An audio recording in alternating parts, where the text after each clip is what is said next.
गायत्री महामंत्र मेरे साथ दोहराओ। ओम भूर्भुवः स्वः तत्सवितुर्वरेण्यं भर्गो देवस्य धीमहि धियो यो नः प्रचोदयात्। हमारा जो धार्मिक स्वरूप है परिवार का, वो पूरी दुनिया में सबसे अलग है। मैं जैसा कल भी कह रहा था कि विवाह एक धार्मिक कर्तव्य है। इससे क्या फायदा है? व्यक्ति धर्म की भूमिका को पारिवारिक व्यवस्था के साथ दोनों भूमिकाओं को एक साथ निभाता है। देखते होंगे जब भी शादी होती है तो दोनों परिवार उसको धार्मिक रूप देते हैं, अपने देवी देवता पितृ सबको गा बजा करके बुलाते हैं और उनके सामने वो वायदे करते हैं कि जिसमें अपने धार्मिक जीवन को अपना करके उसमें किसी भी तरह की कोताही ना बरतने की संकल्प को लेते हैं। अपनी प्रतिबद्धता को उसमें दिखाते हैं कि हम इसके लिए प्रतिबद्ध हैं, इसके लिए प्रतिबद्ध हैं। उस प्रतिबद्धता को वो दिखाते हैं। एक दूसरे के प्रति कर्तव्यनिष्ठ बनकर के रहेंगे, उदार रहेंगे, सहयोग करेंगे और प्रगति के पथ पर साथ साथ बढ़ेंगे। निष्ठापूर्वक दोनों उनको निभाएंगे। ऐसा निश्चय करके वो परिवार की एक सुदृढ़ इकाई के रूप में जुड़ने का संकल्प लेते हैं।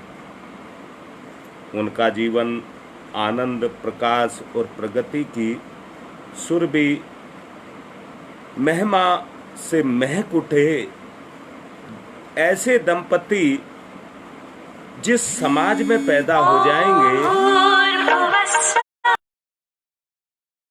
जाएंगे, सच्चाई को देखिए, वो समाज भी उनके स्पर्श को पाकर के, उनके साथ को पाकर के महक उठेगा।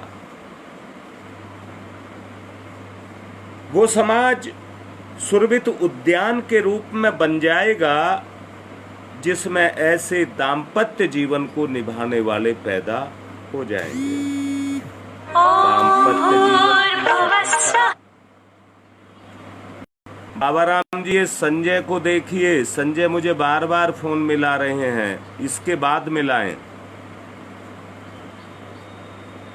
शारीरिक स्वास्थ्य, आर्थिक समृद्धि, शिक्षा, सौंदर्य, ये सब कुछ अगर अपने जीवन में आप पाना चाहते हैं तो निसंदेह मैं आपसे एक बात कह रहा हूं कि ये दाम्पत्य जीवन वास्तव में ऐसा भगवान ने साधन हमको दिया है, जैसे उपकरण से सहायता पाकर के हम तरह तरह के कर्मों को करते हुए चले जाते हैं। कितनी तरह के कर्मों को हम कर लेते हैं, परंतु सोच करके देखिए, अगर इन साधनों का सही से प्रयोग ना किया गया, यहाँ मैं एक बात कहता हूँ, हर चीज के दो पक्ष होते हैं। एक सदुपयोग किया जाए तो अच्छे वाला पक्ष, और दुरुपयोग किया जाए तो बुरे वाला पक्ष। जो हमको इतना महकाता है, इतना आगे बढ़ाता है, अगर उसका दुरुपयोग किया गया तो वो बदबू भी पैदा करता है, सड़ांध पैदा कर देता है। भौतिक उपकरणों से भी पहले गहन आत्मीयता और सघन संवेदना की उपस्थिति दाम्पत्य जीवन की आरंभिक शर्त है। फिर से कहूंगा, गहन जो संवेदना है,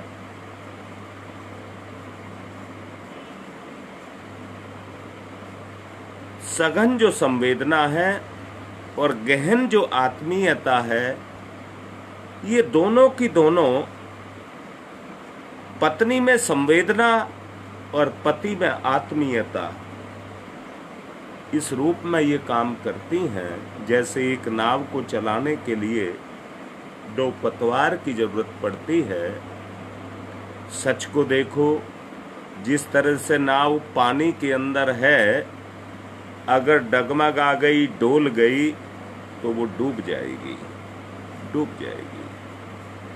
भगवान ने भी कुछ हमें इसी अवस्था में संसार में उतारा है। अपने जीवन को यदि डुबाना है, बर्बाद करना है, तो इस संसार में बुरा करने की भी कोई सीमा नहीं है। आप जितना चाहे बुरा कर सकते हैं, परंतु यहाँ से तैरना है, तरना है, पार उतरना है, तो उसके लिए हमें बुराइयों से बच करके रहना पड़ेगा। संसार में बुराइयां हैं, मना नहीं किया जा सकता, पर क्या अच्छाइयां नहीं हैं? ये तो अपने संबंध बनाने वाले के ऊपर है कि वो किसके साथ अपने संबंध को बनाता है। अभी मैंने गहन आत्मीयता और सघन संवेदना की बात आपसे की। दाम्पत्य जीवन की ये आरंभिक शर्त है। यदि भावनाओं से पति पत्नी परस्पर एक दूसरे के अर्धांग रूप बन जाएं, तो जो गहन आत्मीयता और सघन संवेदना की बात कही है, वो भी दोनों एक साथ जुड़ जाएंगी।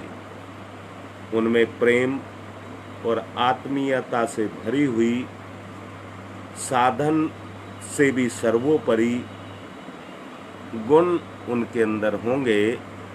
यहाँ मैं कहूँगा, बाह्य आकर्षण उन्हें उतने आवश्यक नहीं लगेंगे जितनी प्रेम की भावना उनके अंदर पैदा हो जाएगी, संवेदना पैदा हो जाएगी, फिर उन्हें बाहर के आकर्षण अच्छे नहीं लगेंगे। दो चीजें हैं, पर एक ही चीज के दो पक्ष हैं। एक को प्रेम कहते हैं और दूसरे को आकर्षण कहते हैं। ये दोनों भिन्न भिन्न तत्व हैं। शारीरिक गठन, व्यय, स्वास्थ्य, सौंदर्य के अनुपात से ये घटती बढ़ती रहने वाली राग वृत्तियों का नाम आकर्षण है, जबकि प्रेम इनसे भिन्न आध्यात्मिक तत्व है जो दाम्पत्य जीवन में इस मधुरता का प्रयोग करते हैं। वो कठिन से कठिन परिस्थितियों में भी सघन आत्मीयता और कर्तव्य निष्ठा का आनंद प्रमोद के रूप में तथा आह्लाद के रूप में, कई संवेदनाओं के संचरण के रूप में, अंतःकरण का संतोष के रूप में वो उनका लाभ उठाते हैं और उन गुणों को अपने जीवन में फलते फूलते हुए चले जाते हैं। एक बात को हमको भूलना नहीं है। क्या नहीं भूलना है? प्रेम और आत्मीयता, सघन विकास, सहयोग केवल समर्पण और त्याग के धरातल पर ही संभव है। संतुलन और सामंजस्य एकांकी नहीं होता। ये कभी एकांकी, आप प्रेम करें और आपका साथी आपको प्रेम ना करे, तब तक ये संभव नहीं है। मैं कह रहा हूं, जो भी करें उसमें दोनों का बराबर सहयोग रहना चाहिए, साथ होना चाहिए। किसी भी काम को आप करिए, उसमें दोनों का बराबर भागीदारी होनी चाहिए। एकांकी प्रियतम से सामंजस्य का प्रभाव और प्रयास केवल निरर्थक सिद्ध होता है। सच को भी देखिए, आप एकांकी कोई भी काम करिए, सच को देखना। आप आज ज़्यादातर मैं एक बात को देख रहा हूँ कि माताएं बहनें एक दोष को लगाती रहती हैं, हमें पता ही नहीं है कि हमारा पति क्या काम कर रहा है, हमें पता ही नहीं है कि हमारा पति क्या काम कर रहा है, उन्हें कोई उसकी जानकारी नहीं होती।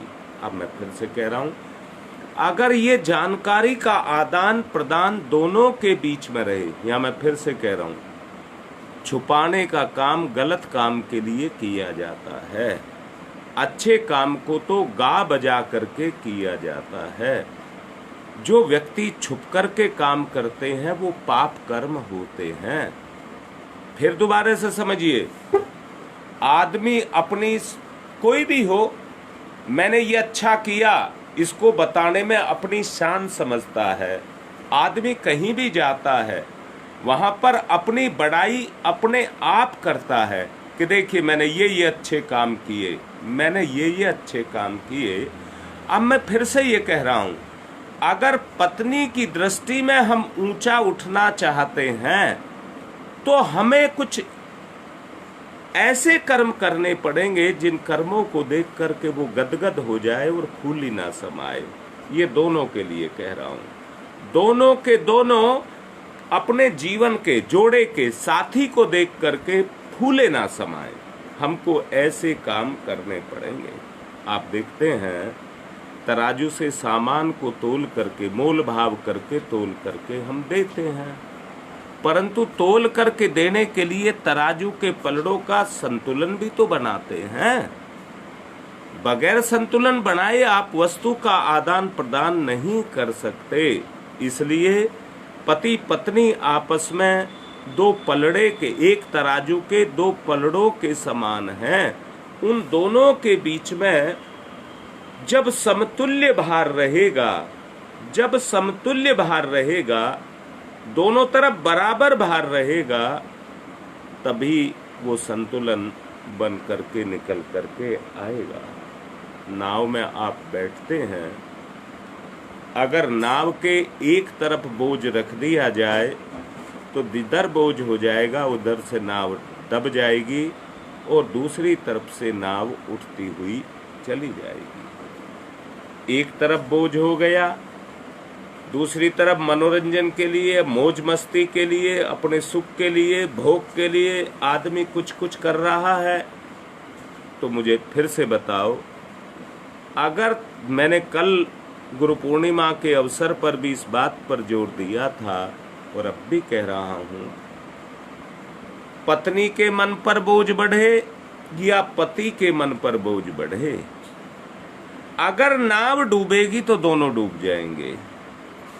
और अभी मैंने कहा, जिस तरफ बोझ हो जाएगा उसी तरफ संतुलन बिगड़ जाएगा, नाव डामाडोल होगी, डगमगाने लगेगी और डूबने का खतरा खड़ा हो जाएगा। दाम्पत्य जीवन में बराबरी का सहयोग, सहकार बहुत आवश्यक है। ये सघन सद्भाव यदि विकसित हो जाए तो तभी आप सहयोग, बराबर के सहयोग की बात को आप कह सकते हैं। वैसे बराबर के सहयोग को आप कर नहीं सकते। दोनों के समकक्ष स्पष्ट ये रहे कि मिलन का अभिप्राय काम सेवन की सुविधा, रोटी बनाने पर घर चलाने का व्यवस्था या एक काम चलाऊ साथी प्राप्त करना नहीं है, अपितु दो आत्माओं का एकीकरण है। पति पत्नी के बीच विद्यमान जो आकर्षण है वो चरम प्रायोजन है कि दो व्यक्ति के मिलन से एक ऐसी अनूठी प्रक्रिया संपन्न हो जो समाज में एक नई वस्तु, एक नई प्रक्रिया का संचरण करे और उसको जन्म दे। नर नारी के बीच ऐसे अद्भुत घुलनशील तत्व हैं यदि वे दोनों गहन स्तर पर मिल सकें तो एक नया संयुक्त व्यक्तित्व पैदा किया जा सकता है और उसके प्रभाव से दोनों अपना पुराना स्तर खोकर नए स्तर के बन सकते हैं। कुंवारी अवस्था में लड़की जिस स्तर की थी, विवाह के बाद उसमें कायाकल्प जैसा परिवर्तन देखने में आता है। आप देखिए, आप समाज में रहते हैं, इसको देखिए, उसी प्रकार किशोर लड़के विवाह के पूर्व जिस प्रकृति के थे, वे भी विवाह के उपरांत भिन्न प्रकृति के युवक बन जाते हैं। अर्थात दोनों में अपनी अपनी तरह का परिवर्तन आकर के खड़ा हो जाता है। इस घुलन के साथ मात्र शरीर सामीप्य अपर्याप्त है, वो तो एक बहुत ही छोटा सा अंश भर है। व्यक्तियों को घुलना उतने भर से नहीं होता, उसके लिए भावनात्मक सघनता नितांत आवश्यक है। यही सघनता वो स्थिति है जो दो प्राणों को, दो शरीरों को एक प्राण के द्वारा संचरित करने का आभास कराती है। उस स्थिति में दोनों ही एक दूसरे पर मन से, पूर्ण मन से एक दूसरे पर अपना अधिकार जमाते हैं, एक दूसरे पर अपने अधिकार को जमाते हैं। पर यहाँ मैं फिर से एक बात कह रहा हूँ, अगर पुरुष अपने रास्ते चल रहा है तो स्त्री कहाँ पीछे है, वो अपने रास्ते चलने लग जाती है। पुरुष में अपनी तरह के दोष खोट पैदा हो जाते हैं तो स्त्री में अपनी तरह के हो जाते हैं। हमें सामान्यतः इस प्रक्रिया को उलटना पड़ेगा। विवाह के बाद में पति पत्नी पर संपूर्ण अधिकार मान बैठना और पत्नी पति पर अपना मुट्ठी में करने का जो भाव है उसको मान बैठना, वो अपने कर्तव्य की उपेक्षा है। पर कर्तव्य भावना की कमी आने पर सच्ची आत्मीयता संभव नहीं है। अभी तो स्थिति ये है कि पति पत्नी इस रूप में अधिकार मान करके बैठे हैं कि पति जब माता पिता भाई बहन परिजन देश समाज सबकी चिंता छोड़ करके बस बैठ करके मुझे ही देखे और मेरी चिंता करे और मेरे बच्चों को देखे, ये तटस्थ भाव जब पत्नी के अंदर आकर के बैठ जाता है तो उसके बैठ जाने के बाद देखा परखा जाए तो हंसी आती है। आश्चर्य इस बात का है कि जिस उद्देश्य के लिए दोनों ने विवाह किया था उसकी पूर्ति नहीं कर रहे हैं, पर पति की अपेक्षा तो और भी बड़ी चढ़ी है। वे तो पत्नी को अपनी गुलाम या खरीदी हुई संपत्ति मान करके या छीनी और लूटी गई वस्तु मान करके उसका मन चाहा प्रयोग करना चाहते हैं। मुंह से तो प्राणों के समान प्रिय आदि विशेषण प्रयुक्त करता रहता है, पर उपेक्षा यही पालता है कि पत्नी अनन्य सेविका सिद्ध हो। यदि सामान्य पति और पत्नी से अपेक्षाएं हास्यास्पद लगती हैं तो सामान्य पति और पत्नी से उपेक्षाएं नितांत अनैतिक, अनुचित और घृणा के योग्य कही जा सकती हैं। यद्यपि दोनों में से एक भी उद्देश्य यह नहीं है कि व्यवहार का ढर्रा ऐसा बना करके रखा जाए जिसमें इस तरह की अनियमितता पैदा होती हुई चली जाए। इसलिए हमको क्या करना पड़ेगा, अपने जीवन के उस ढर्रे को बदलना पड़ेगा, जीवन के उस ढर्रे को बदलना पड़ेगा और बदल करके अपने आप को उस मार्ग में पर चलाना पड़ेगा। मैं ये कहता हूँ,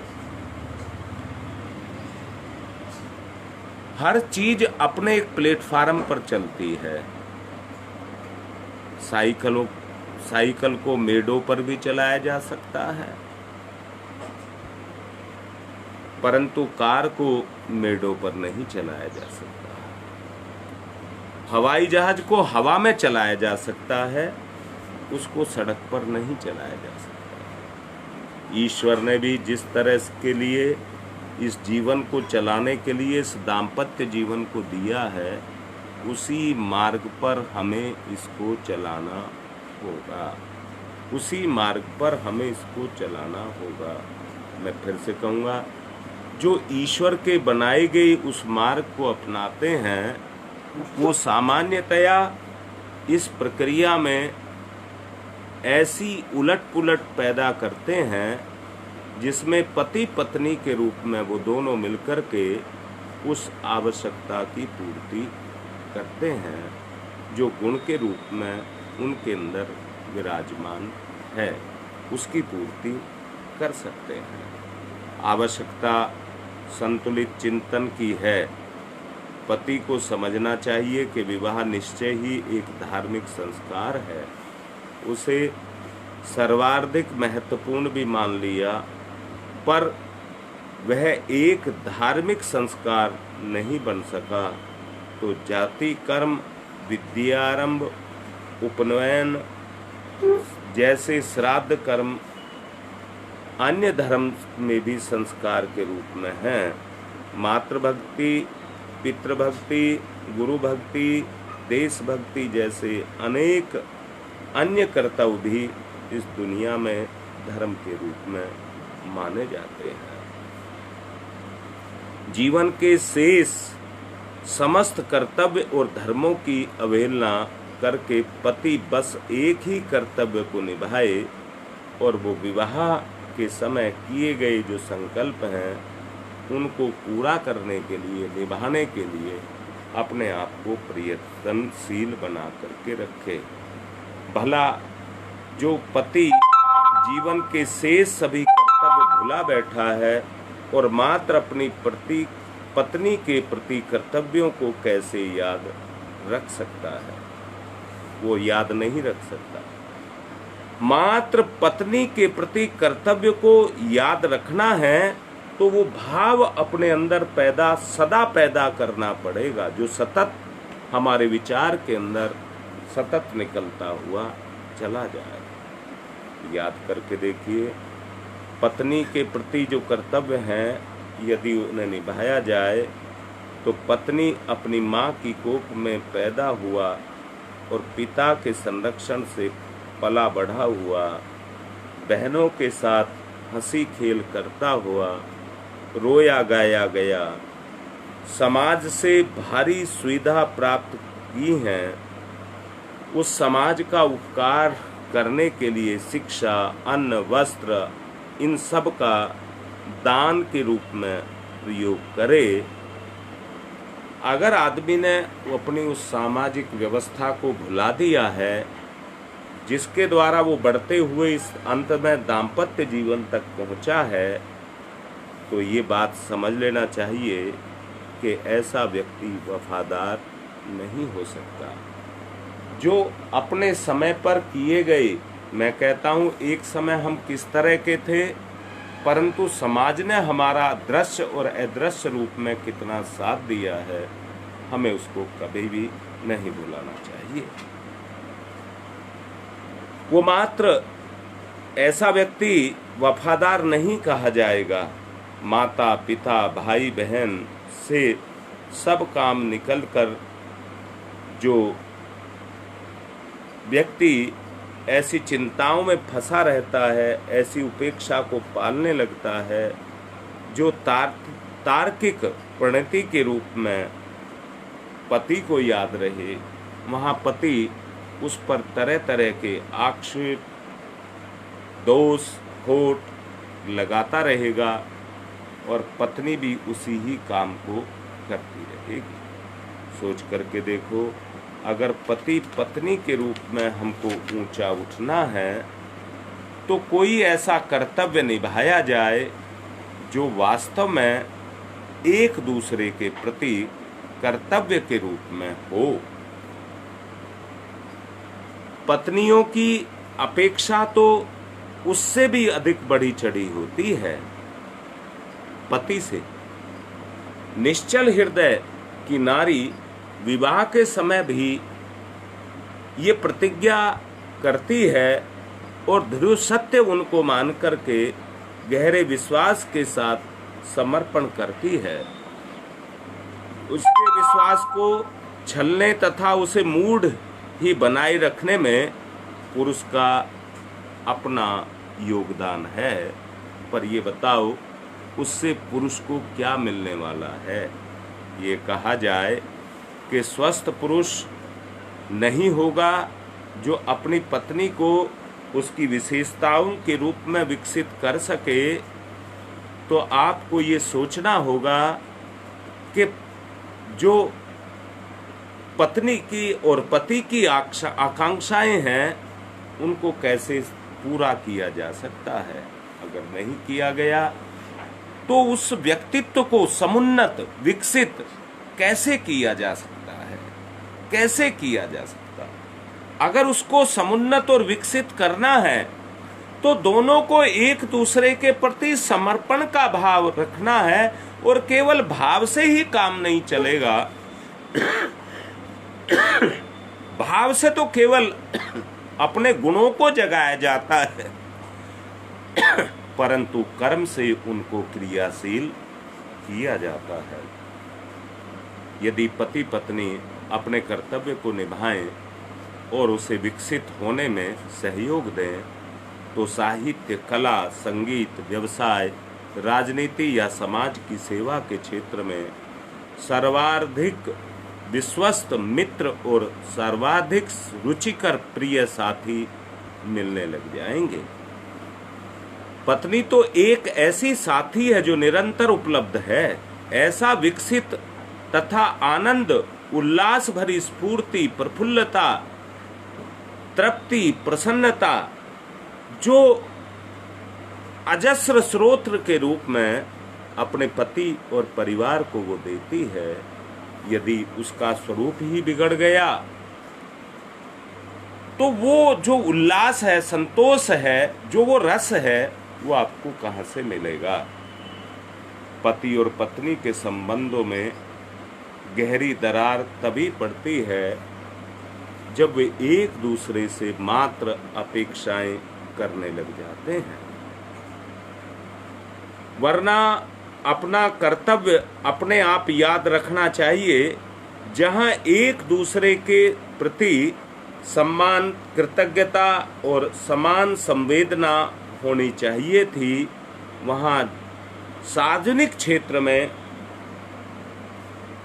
ऐसे एक दूसरे पर, उनकी रुचियों पर प्रहार किए जाते हैं, आरोपण लगाए जाते हैं कि अपनी अपेक्षाओं को ही प्रधानता देना एक कारण बन गया है, जिसमें दाम्पत्य जीवन का रस स्रोत अवरोध और सूखता हुआ चला जाता है। सोच करके देखो, तिनके के रूप में, कबाड़ के रूप में अगर इस तरह से हमारे दाम्पत्य जीवन टिके हुए हैं तो उनसे जो पैदा होगा वो भी तो उसी स्तर का होगा। आज ये भली भांति समझ लिया जाना चाहिए कि नर नारी दोनों की सर्वथा अधिक मानदंड रूप में,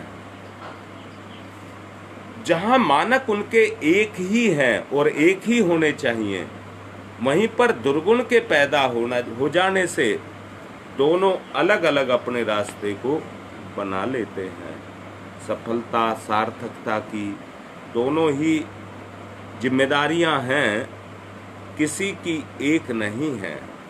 दोनों की दोनों जिम्मेदारी हैं, पर एक मान करके रखना होता है। इसलिए हमको कुछ इस तरह के प्रयास करने चाहिए कि जो लोग सफल दाम्पत्य जीवन की अभिलाषा रखते हैं, उन्हें इस जीवन के कर्तव्यों को भली भांति समझना होगा। यदि उनसे परस्पर समझदारी, आत्मीयता, सद्भावना और सच्चे प्रेम से और उसकी क्षमता से ओतप्रोत अगर एक दूसरे को कर लें तो वही दंपति बनने की सोच को सोचें, जहाँ ये सद्गुण सत्यनिष्ठा के रूप में प्रयोग किए गए हैं और इनका पालन किया जाता है। वास्तव में वही घर सफल बन पाता है। इसलिए मैं ये कहूँगा, अगर घर को सफल बनाना है तो उसके पीछे जो सफलता छुपी हुई है वो इसी बात का प्रमाण है कि आपको उतनी ही सफलता अपने जीवन के क्षेत्र में भी मिलती हुई चली जा रही है। आपको अपने जीवन को कुछ से कुछ अच्छा बनाना है तो उसको अच्छा बनाने के लिए उन कृत्यों को हमको करना पड़ेगा जो इसके अंदर समाविष्ट हैं, जो इसके अंदर समाविष्ट हैं। अगर वो उस आधार पर, सत्य के आधार पर, उस कसौटी पर खरे उतरते चले गए तो हमारा चरित्र भी उतना ही कसा हुआ होगा, हमारा व्यक्तित्व भी उतना ही ढला हुआ होगा। दोनों मिलकर के एक दूसरे पर काम करेंगे। क्या काम करेंगे? ये चेतना काम करती है। चेतना, जो चैतन्य है, जो चैतन्य है, जो सक्रिय है, जो क्रियाशील है, वो काम करता है। सच को देखो, जब अंदर का प्रेम उमड़ करके आता है तो वो तभी शांत होता है जिस उद्देश्य के लिए आया। अगर उस उद्देश्य में जाकर के खप जाता है तो समझ लेना उतना भाग उसका आपके अंदर आकर के अपने आकार को धारण कर लेता है। अपने सफल दाम्पत्य जीवन के लिए आप कैसे अपने दाम्पत्य जीवन में सफल बने, इसके लिए हमें एक विचार करना पड़ेगा और वो विचार आत्मीयता से ओतप्रोत भरा हुआ होना चाहिए। तभी ही आप इस कार्य को पूर्ण कर सकते हैं। मैं ये कहूँगा कि आज एक बिटिया है जो दिल्ली शादरा में रहती है, सोनू नाम है उसका। उसकी बेटी की आज जन्मदिन है। सब उसकी बेटी को आशीर्वाद दें। दूसरा, कल नेटवर्क की गड़बड़ी के कारण बाहर के जो परिजन हैं जो लाइव पर जुड़े थे वो अपने संकल्प को नहीं ले सके। अगर इस समय वो लाइन पर हैं तो लिख करके भेजें, क्योंकि समय पूरा होने जा रहा है। मैं अभी आप लोगों को संकल्प दिला दूं, और यदि आज बाद में लेना है तो मुझे वो समय बता दें जिस समय आप लोगों को ये संकल्प लेना है। मैं इंतज़ार कर रहा हूँ आपके मैसेज का। जैसा आप मुझे निर्देश करें मैं वैसा करूँ।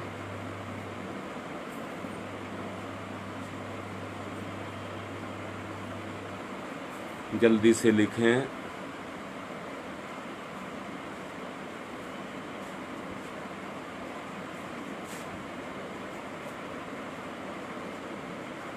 ठीक है, चलिए आप मुझे जिस समय कहेंगे मैं आपको दिन में किसी भी समय संकल्प दिला दूंगा। गुरुजी सब लाइन पर हैं। ठीक है, लिख करके आ रहा है कि सब लाइन पर हैं और सब संकल्प लेने के लिए तैयार हैं। मैं सबसे निवेदन करूंगा, कल के प्रवचन में जो गुरु पूर्णिमा का दिया है उसे सब देखें, सुनें। छोटा सा इस समय मैं आपको बता रहा हूँ। अगले दिनों मानसिक रोग बहुत बुरी तरह से, जिस तरह से अभी कोरोना फैला था उसी तरह से मानसिक अक्षमता बढ़ेगी और उसके दुष्परिणाम ये होंगे, आदमी अपने आप को प्रधानता देगा और ये कहेगा मैं ठीक हूँ, और बाकी सब गलत हैं, तो उसी के कारण क्या होगा, उसका परिणाम ये होगा कि अपने आप को सत्य सिद्ध करने के लिए आदमी जोर लगाएगा और उसके कारण मानसिक बोझ हमारे ऊपर बढ़ता जाएगा। मैं निवेदन करूंगा, फूल, चावल और जल अपने हाथ पर ले लें और संकल्प लें। अगर कोई चीज आप पर ना हो, मान लीजिए फूल नहीं है तो चावल जल ले लें, और चावल भी आपके पास नहीं है तो जल ले लें और संकल्प ले लें।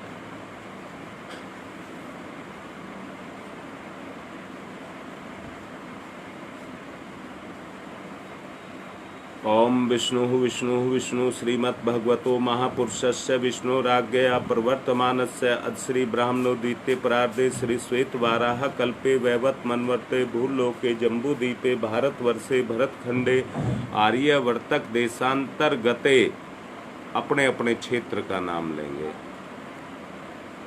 2078 संवत्सरे श्रावण मासे कृष्ण पक्षे द्वितीयां तिथयो सोमवार वासरे अपना अपना नाम लेंगे और अपने गोत्र का नाम लेंगे। सत्प्रवृत्ति संवर्धनाय, दुष्प्रवृत्ति उन्मूलनाय, लोक कल्याणाय, आत्म कल्याणाय, वातावरण परिष्काय, उज्ज्वल भविष्य कामना पूर्तये च प्रबल पुरुषार्थ करिष्ये, अस्मै प्राजनाय च कलश आदि आवाहित देवता पूजन पूर्वकम। जो समझाया गया है फिर से कह रहा हूँ, व्यक्ति को चरित्र रूप में अगर ऊंचा हो जाए और उस पर बोझ डाला जाए, चरित्र से ऊंचा है तो उस बोझ को उठाने में समर्थ होगा, फटाक से उठा के ले जाएगा। और अगर वो चरित्र से कमजोर है, उसके ऊपर बोझ डाला जाएगा तो वो उसका कचूमर निकाल देगा। इसलिए जो समझाया है, अपने अंदर सहिष्णुता को, सहनशीलता को, धैर्य को बढ़ावा देंगे और एक दूसरे का साथ देंगे। सब सही हैं, एक दूसरे का साथ देंगे। सत्प्रवृत्ति संवर्धनाय, दुष्प्रवृत्ति उन्मूलनाय, लोक कल्याणाय, आत्म कल्याणाय, वातावरण परिष्काय, उज्ज्वल भविष्य कामना पूर्तये च प्रबल पुरुषार्थ करिष्ये, अस्मै प्राजनाय च कलश आदि आवाहित देवता पूजन पूर्वकम। जो काम कहा है, कर्म संपादनार्थम संकल्पम अहम करिष्ये। आज का प्रोग्राम पूर्ण हुआ। ओम शांति ही शांति ही शांति।